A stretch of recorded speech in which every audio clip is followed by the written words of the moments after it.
बहुत सारी कामयाबियां एक तरफ है, ऑपरेशन सिंदूर दूसरी तरफ है, लेकिन विपक्ष के सवाल भी बने हुए हैं। इसी के साथ शुरुआत करना चाहते हैं, क्योंकि विपक्ष आज भी सवाल पूछ रहा है।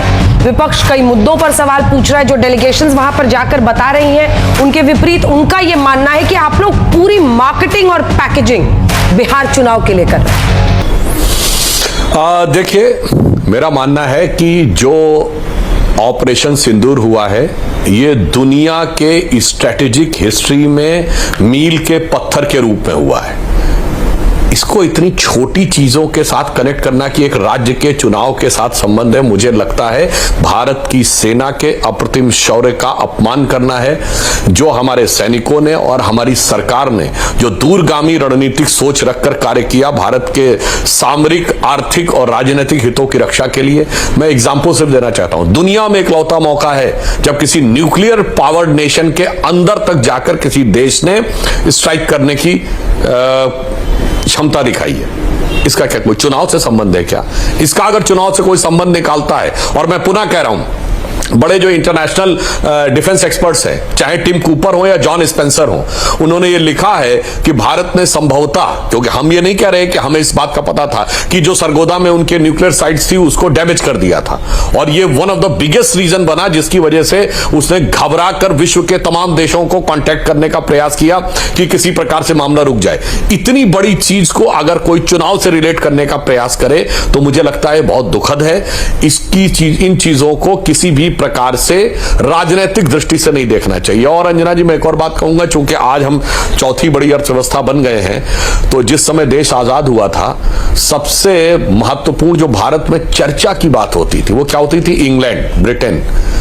ग्रामीण क्षेत्रों में विलायत शब्द प्रयोग होता था। विलायत शब्द इंग्लैंड के लिए होता था कि साहब ये विलायत से होके आए हैं, विलायती बाबू, ये सब शब्द यूज होते थे। हमने इंग्लैंड को पीछे छोड़ा 5वीं बड़ी अर्थव्यवस्था बनने में, और एशिया में अगर सबसे डेवलप्ड माना जाता था तो जापान माना जाता था।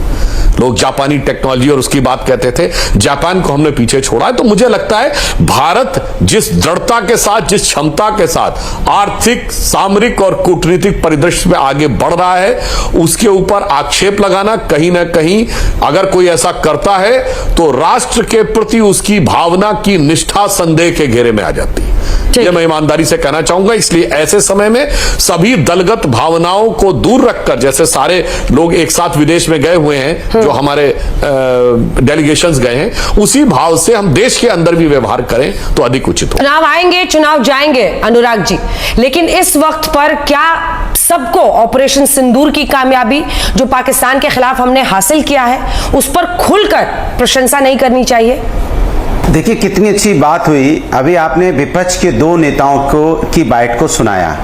वो राष्ट्रभक्त की बात कर रहे हैं, राष्ट्र की बात कर रहे हैं, राष्ट्र के सम्मान की बात कर रहे हैं। इसी में आप लगा देते भारतीय जनता पार्टी के नेताओं का भी बयान लगा देते, रामचंद्र जाखड़ जी का लगा देते नीचे से, जो कह रहे थे कि जो हमारी बहन विधवा हुई थी उस समय 26 जिस दिन वो वहाँ पहलगाम हमला हुआ, उनमें वीरांगना का भाव नहीं था, लगा देते।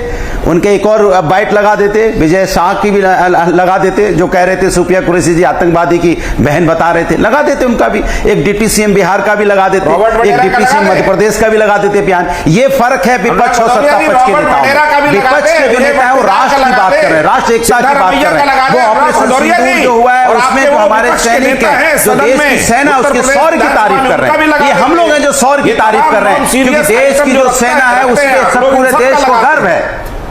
अरे इसको चुप कराइए, ऐसे डिबेट कैसे होगी? ऐसे डिबेट कैसे होगी अंजना जी? आप तो आप ऐसे कैसे डिबेट होगी? इसको चुप कराइए। किसको बुला लिया आपने कि आप थोड़ा इसके बीच में तो बोला नहीं था। रॉबर्ट वडेरा का बयान सबसे बढ़िया आपको अरे चुप हो जाइए प्रभु, किसी पार्टी में चले जाइए। चापलूसी करने से अच्छा कोई पार्टी ज्वाइन कर लीजिए। मुझे बोलने दीजिए प्रभु, आप बोलिए मुझे बोलने दीजिए। चापलूसी करने से अच्छा कोई पार्टी ज्वाइन कर लीजिए, ज्यादा अच्छा रहेगा, तो सम्मान बढ़ जाएगा आपका। क्यों किसी के बीच में बोलते हो, मुंह खुलवाते हो? ये तो इसका मेडल तो आपको मिलना चाहिए।